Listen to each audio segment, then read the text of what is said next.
बोलिए लाडली लाल की। भगवान शंकर अगर हमको आज्ञा दे दे नरक में जाओ, कीड़े पतंगे बन जाओ, मैं विभोर होकर उसको स्वीकार करूंगा।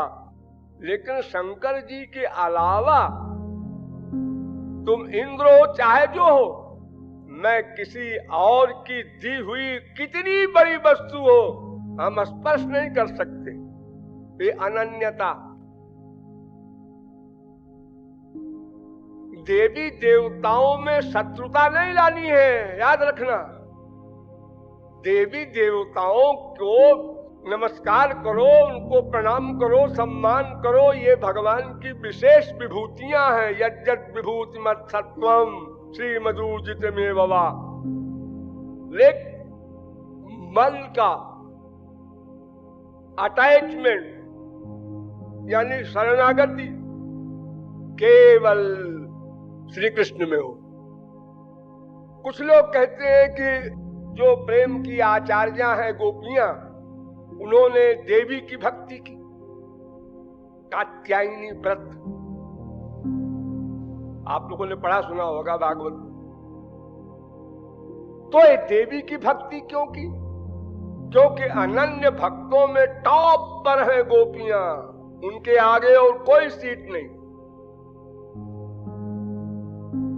अरे गवर्नर्स जो ब्रह्मा विष्णु शंकर हैं, ये भी नीचे हैं।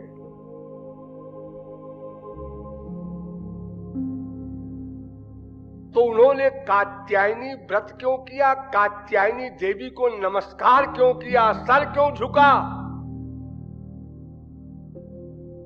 सर झुकाने में पाप नहीं है। भिक्षा मटन नरिपुरे स्वपाकम अपि बंदते। भगवान के भक्त तो चांडाल के आगे सर झुका देते हैं, देवताओं की कौन कहे।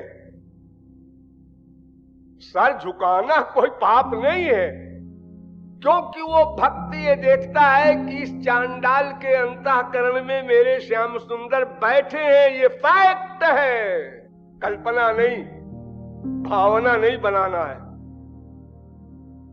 प्रत्येक जीवात्मा के अंदर परमात्मा बैठा हुआ गमन करता है, कर्म फल देता है, इंद्रिय मन बुद्धि की तत्त कर्म करने की शक्ति देता है।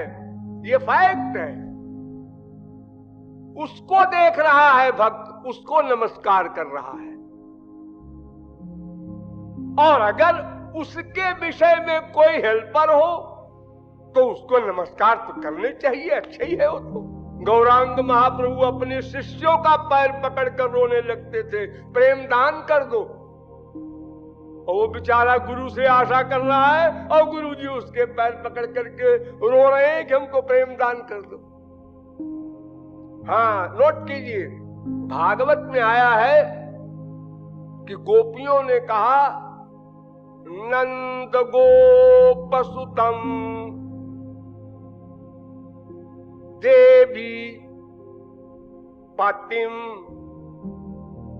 में गुरु ते नमः। हे देवी जी, कात्यायनी देवी, हम आपको नमस्कार करते हैं कि हमारे पति श्याम सुंदर बने। ये वर दो, जैसा सीता ने वर मांगा था पार्वती से। यानी मैं आपको नहीं चाहती, आपके द्वारा श्री कृष्ण को चाहती हूं। मेरे अन्य में आश्रय नहीं है हमारा, हम देवी को आश्रय नहीं मान रहे हैं। जैसे हम खाना खाते हैं किस लिए? भजन करना है। अगर शरीर में खाना नहीं जाएगा तो भक्ति साधना नहीं हो सकती। तो खाना हमारा आश्रय नहीं है, आश्रय तो है श्री कृष्ण भक्ति, लेकिन वो हेल्पर है, इसलिए उसका हम अवलंब लेते हैं।